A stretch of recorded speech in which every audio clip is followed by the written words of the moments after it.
In this unit of our InDesign CS6 course, we're going to discuss the options that are available under the Display Performance and Appearance of Black layout options working within our Preferences dialog box. Let's start with Display Performance.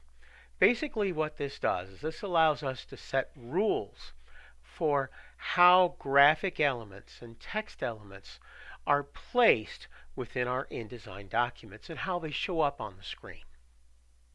The first option that we have here is to set the default view that we see whenever we place an element inside of our InDesign documents. Typical uses a low resolution proxy to where you can see what that graphic is, but it doesn't show it exactly as it was created. High quality essentially would give you the option to select that in such a way that the moment you place it, it will allow you to see that in the best possible way it was, very much like the graphic was originally created.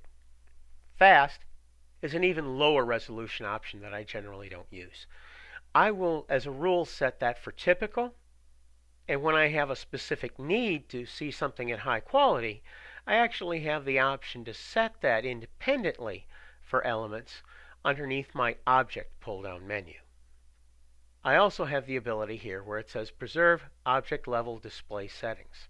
If I check that box, whatever I set for this default view is going to be what I see for the option in the object.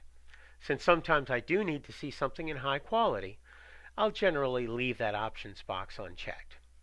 And then we have the ability to adjust view settings for those layouts and define, for example, what high quality would look like, or in relative terms, what that low resolution, which in this case is it's set, is simply to gray it out and not show any elements of transparency. We can move these sliders to kind of fine-tune what we see for those default views.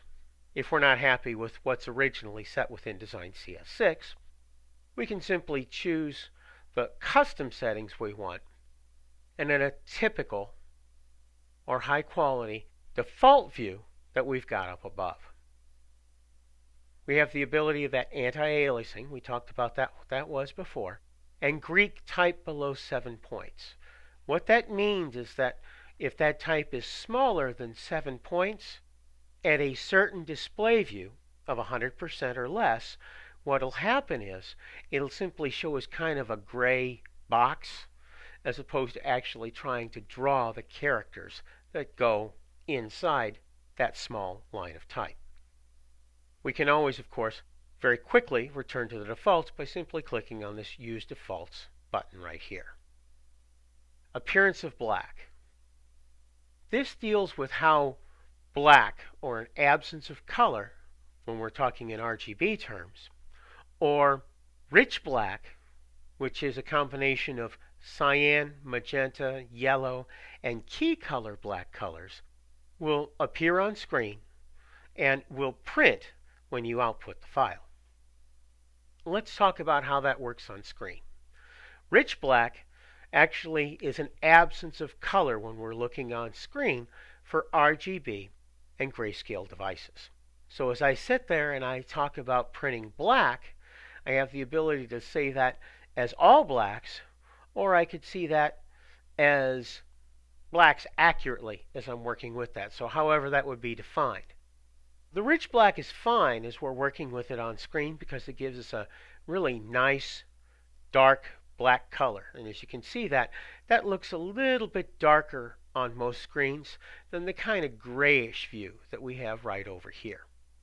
Printing and exporting. Now this is a different issue.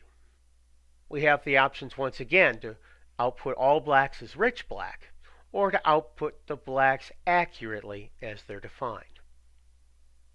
Selecting rich black when you create that will turn black elements into a combination of cyan, magenta, yellow, and key color black.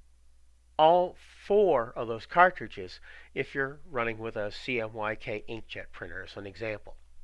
Selecting output all blacks accurately when you're working with that low resolution inkjet printer, we'll simply use up the black cartridge to create that, so your color cartridges will last a little bit longer.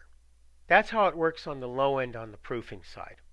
On the high end, when you're dealing with process color printing and creating plates for a press run, say, of a 100,000 copy magazine, selecting that output all blacks accurately means that by default, when InDesign creates the separations that are built off that page or loads the information into the PDF that you create, it will use 100% black as opposed to automatically making that in cyan, magenta, yellow, and black, or a 4-color process printing of any black that you have on your pages. We have an overprinting of black, and in this case the overprinting of black swatch is at 100%.